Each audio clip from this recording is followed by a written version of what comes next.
Hi friends, namaste అండి. నేను మీ Jyotsna. Welcome to my channel housewife kitchen creatives easy recipes అండి. ఈరోజు అయితే కమ్మటి పప్పు చేయబోతున్నాం. చాలా కమ్మగా ఉంటుందండి, చాలా టేస్టీగా ఉంటుంది పప్పు. ఈ పప్పు రైస్లో కానీ, చపాతీలో కానీ, పూరీలోకి కానీ చాలా అద్భుతంగా ఉంటుంది. రోజు పప్పు తినడం అలవాటు చేసుకుంటే చాలా హెల్దీ అండి. కంపల్సరీ మన మీల్లో పప్పు ఉండేలాగా చూసుకోవాలి. పప్పు రోజు తినాలంటే బోర్ కొడుతుంది కాబట్టి వెరైటీస్లో మనం చేసుకుంటే సూపర్గా ఉంటుందండి. ఈ పప్పు అయితే తాలింపులోనే ఉంటుంది. దీని ప్రత్యేకత అంతా చివరి వరకు చూడండి. తాలింపు ఎలా చేశాను ఏంటి అనేది స్టార్ట్ చేసుకుందాం. ఒక కుక్కర్ తీసుకొని 1 కప్పు పప్పు వేసానండి.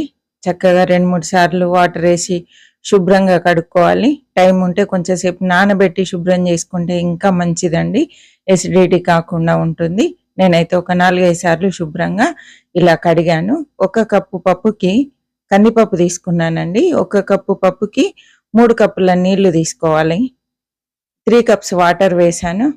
చూడండి, ఈరోజైతే ఇది కారం పొడి వేయకుండా పచ్చిమిర్చి కారంతో అద్భుతంగా ఉండేలాగా చేసుకుంటున్నాం. ఇవైతే మన మిద్దె తోటలో వచ్చినటువంటి పచ్చిమిర్చి అండి. ఇలా 4 వేస్తున్నాను. మీరు కొంచెం కారం తినేది ఉంటే ఇంకొక 2-3 వేసుకోవచ్చు.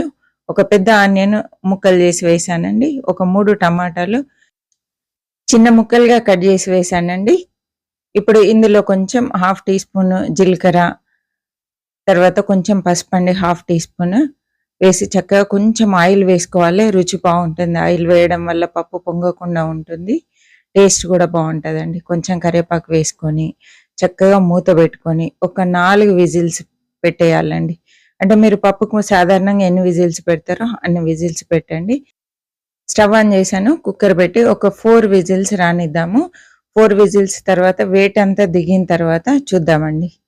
ఇప్పుడు చూద్దామండి, వెయిట్ అంతా దిగిపోయింది. చూసారా, మన పప్పు పర్ఫెక్ట్గా ఉడికిపోయింది.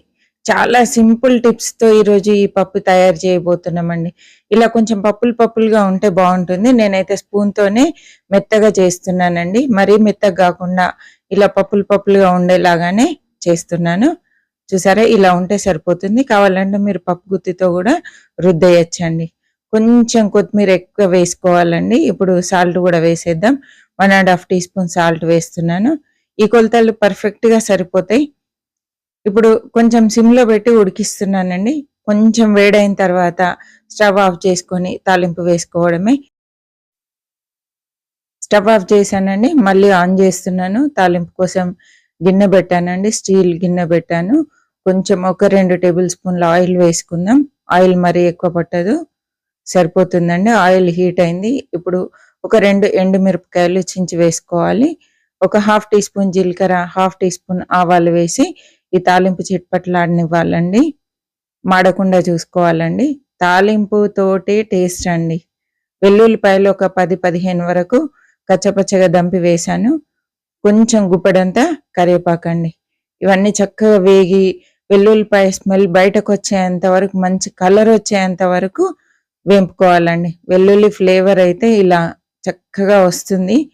వెల్లుల్లి ఫ్లేవర్ బయటకు వచ్చేంత వరకు తాలింపు వేంపుకోవాలి. వెల్లుల్లి ఎంత చక్కగా వేగితే టేస్ట్ అంత బాగుంటుందండి.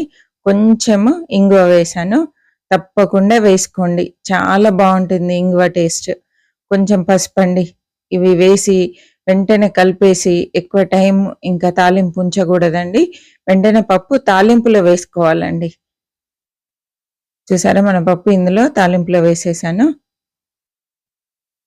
కొంచెంగా ఆవిరి పడకుండా ఇలా వేస్తున్నానండి. ఇప్పుడు సిమ్లోనే కొంచెం ఒక 2 మినిట్స్ మనం ఉంచేసుకొని స్టవ్ ఆఫ్ చేయడమే. చూసారా, ఎంత సింపుల్లో పప్పు.